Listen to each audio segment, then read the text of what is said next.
Hai adik-adik, bahas soal dong. Kali ini kita bahas buku matematika kelas 9 latihan 3.4.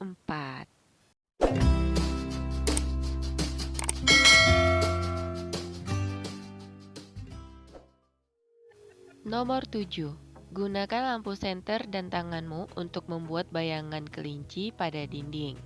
Nah, gambar di bawah ini sebagai ilustrasinya. Pertanyaannya, A. Menurutmu, mana yang lebih besar? Apakah tanganmu yang asli atau bayangan tanganmu yang membentuk gambar kelinci? Jawabannya adalah bayangan dari tangan. Pertanyaan selanjutnya, B. Jika dihubungkan dengan dilatasi, merepresentasikan apakah lampu senter yang digunakan pada percobaan tersebut? Jawabannya, lampu senter tersebut sebagai pusat dilatasi. Nomor 7C, berdasarkan hasil perhitungan diketahui bahwa panjang dari tangan 7 cm, sedangkan panjang bayangannya di dinding 14 cm. Berapakah faktor skalanya? Jawabannya adalah faktor skalanya adalah 2, karena 7 dikali 2 sama dengan 14. Selanjutnya nomor 7D, jika tanganmu digerakkan mendekati lampu senter, menurutmu apa yang akan terjadi pada bayangannya di dinding? Apa hubungannya dengan faktor skala? Menurut saya, yang akan terjadi bayangan semakin besar. Dan hubungannya dengan faktor skalanya juga menjadi tambah besar. Selanjutnya nomor 8, diketahui segitiga ABC dengan koordinat titik sudut di A 6,12, B negatif 9,3, dan C 6,-6. Gambar bayangan hasil transformasinya jika diketahui segitiga tersebut. A didilatasi dengan menggunakan faktor skala 1/3 dengan pusat titik asal kemudian dirotasi 90 derajat searah jarum jam yang berpusat di titik asal. Kemudian yang B didilatasi dengan menggunakan faktor skala 2 dengan pusat titik asal kemudian ditranslasi 2,-1, setelah itu dicerminkan terhadap sumbu Y. Nah, adik-adik, di sini ada sebuah segitiga ABC, kemudian kita diminta untuk menggambarkan bayangannya saja setelah ditransformasi dengan beberapa transformasi. Berikut ini jawabannya yang A. Penyelesaian untuk titik A 6,12 didilatasi 1/3 menghasilkan titik bayangan A aksen 2,4. Hasil 2 didapat dari 6 dikali 1/3 atau 6 dibagi 3. Kemudian hasil 4 didapat dari 12 dikali 1/3 atau 12 dibagi 3. Dengan cara yang sama, untuk titik B, negatif 9,3 didilatasi 1/3 menghasilkan B aksen negatif 3,1. Kemudian untuk titik C, 6 negatif 6 didilatasi 1/3 menghasilkan titik C aksen 2,-2. Nah, adik-adik, setelah kita dapatkan titik bayangan setelah didilatasi, selanjutnya akan kita rotasi 90 derajat searah jarum jam yang berpusat di titik asal. Perhatikan bidang koordinat berikut.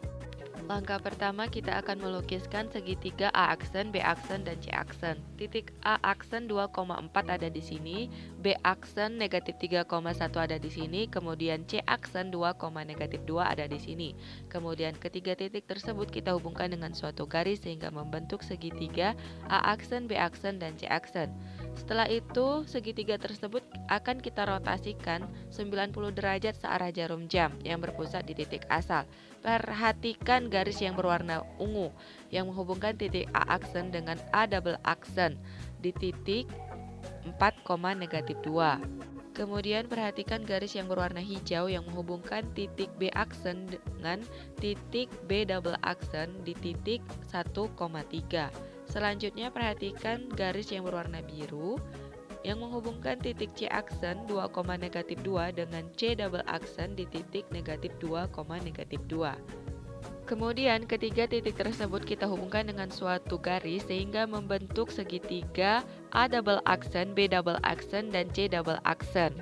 Nah, adik-adik, segitiga yang berwarna hitam ini A double aksen, B double aksen, C double aksen merupakan segitiga bayangan dari segitiga ABC hasil dari dilatasi dengan faktor skala 1/3 yang kemudian dirotasi 90 derajat searah jarum jam yang berpusat di titik asal. Selanjutnya nomor 8B, segitiga ABC dengan koordinat titik yang sama didilatasi dengan menggunakan faktor skala 2 dengan pusat titik asal, kemudian ditranslasi 2 negatif 1, setelah itu dicerminkan terhadap sumbu Y. Pada nomor 8B kita melihat segitiga ABC ditransformasikan sebanyak 3 kali. Yang pertama didilatasi, yang kedua ditranslasi, kemudian dicerminkan atau refleksi. Maka kita akan menggambarkan bayangan untuk titik A triple aksen, B triple aksen, dan C triple aksen.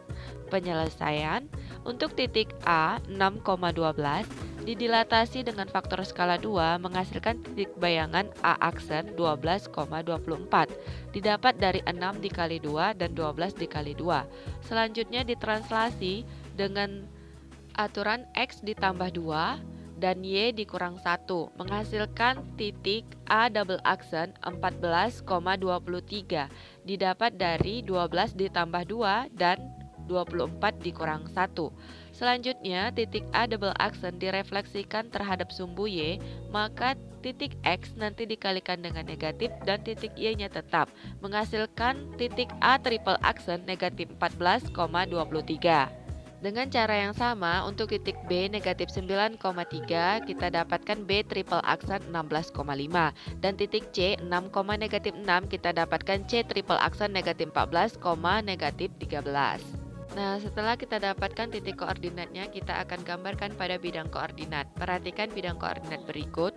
Titik A triple aksen negatif 14,23 ada di sini. Titik B triple aksen 16,5 ada di sini. Kemudian titik C triple aksen negatif 14, negatif 13 ada di sini. Kemudian ketiga titik tersebut kita hubungkan dengan suatu garis sehingga membentuk segitiga A triple aksen, B triple aksen, dan C triple aksen. Nah, adik-adik, segitiga yang berwarna hitam ini merupakan segitiga bayangan hasil transformasi dari nomor 8B.